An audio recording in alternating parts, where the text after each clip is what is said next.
had no idea how much damage amenorrhea can do to your body. And that's what I'm going to discuss today, so you don't have to read about it like I did.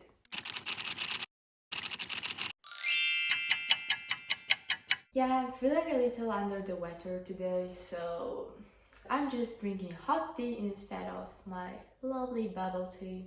Not a good trade-off, but here we are. Trying to get back on track, trying to get healthy. So yeah, I have been sick so much. Okay. Right, hello everyone, my name is Nika. Welcome to my channel. I lost my period more than a year ago and I talked about that in my previous video, which will be linked in the end of this one and maybe somewhere around here. I don't know yet. If you want to see that one, go check it out so you can see if your situation relates to mine, and if it does, then I'm really sorry this is happening to you as well. I hope you get it sorted before I do. Okay, now today I want to talk about why having a period and your menstrual cycle in general regular is so very important. Let's just start by saying that it's the one indicator that can tell you pretty much everything about your health. And if you listen to it, you can learn what to do better and how to help yourself without going on medications which are not completely necessary. So not having your period is definitely a sign that something is wrong, because if you're a person who is supposed to menstruate and you're not, then you have to change something. So I get it. In the beginning, it's kind of like a relief. You don't have to go through all the pain, all the cramps. You don't have to clean the blood from everywhere. You don't get PMS and everything's great. Maybe you're not thinking about having kids yet, so you don't worry about fertility at all. And you're just happy that you don't have to deal with all that blood once a month. So why would you even want to get period back? Not having your period means that your hormones are out of balance. Usually it's about having low progesterone and low estrogen levels. Now, just recently I've learned about the female athlete triad, so FAT, which is kind of ironic. This basically constitutes of three things: amenorrhea, decreased bone mineral density, and low energy availability. So those three things are very common in female athletes. This happens because they are putting so much stress on themselves and not providing enough energy through diet. So this fat FAT is way too common among athletes. I think it's around 30% of all female athletes have it, and it's very concerning. Most of them don't do anything about it because it's so widely spread. It's not normal, it's just that a lot of people have it. Now let's go back to the hormone imbalance. This hormone imbalance can cause so many different complications. Trust me, you want to have your hormones in order. Now the first thing that happens if your estrogen levels are low is that you're very likely to get osteoporosis. If you don't know what it is, it's basically losing your bone mineral density. So many women with amenorrhea have it. Imagine this, being in your 20s and having weaker bones than 80-year-old grandmas, just because you don't have your period.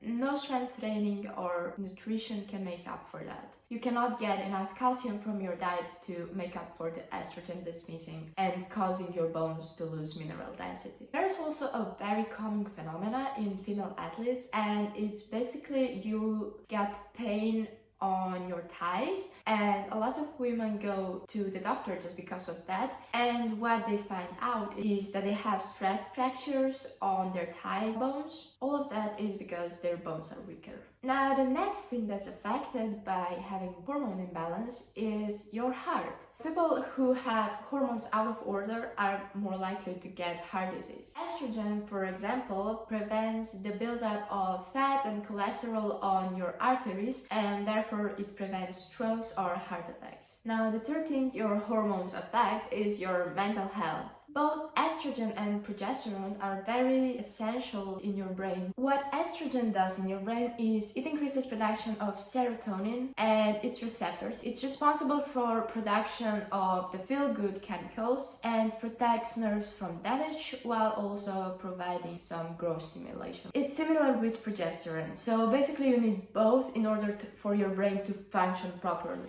If your hormones are unstable, so is your mental health. Now, the fourth organ that's affected is your skin, your protecting layer, which is already so exposed to the environment. Now, if you don't have enough estrogen, your skin cannot retain that much moisture, and because of that, it's prone to aging, fine lines, dryness, and it also loses elasticity. Similarly, your hair is affected as well. Now, I'm just saying, if you wanna be pretty, if you're not healthy, now those were just four main problems that come with not having your period and your hormones being disrupted. But besides that, you can also experience fatigue and low energy, disrupted sleep, those like 3 a.m. out of bed blasts. You can usually have cold feet and hands. I can need to add on those skin problems. Some people experience weight changes and usually some fat accumulation in the midsection. Your injuries might not be healing as fast as they could be, which is due to more inflammation in your body. You can experience anemia, orthostatic hypotension, bradycardia, vaginal dryness and low libido, chronic pain, electrolyte irregularities, changes in digestion, changes in your breast size and shape, and the list could probably go on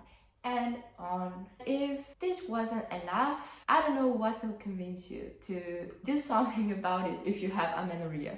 Seriously, your health is so much more important than whatever is keeping you back from getting amenorrhea sorted. I know that a lot of people who do have amenorrhea come from eating disorders, me included, and I know how hard it is to gain that weight that's necessary in order for your body to start menstruating again. But body fat is actually necessary for hormones to be made. So just adding those extra few pounds of body fat might actually just save your life. It makes your hormones bloom, and that's what you need in order to prevent all of those things that I just talked about. Another little thing that I learned recently is that carbs may actually serve a physiological function in women that we cannot yet explain very well, but is there. So if you're shying away from carbs, don't. Go ahead, eat that pasta, eat that bread, pizza. Yeah, I'm getting way too hungry, so let's finish there. I hope this video demonstrated how important it is to have your period.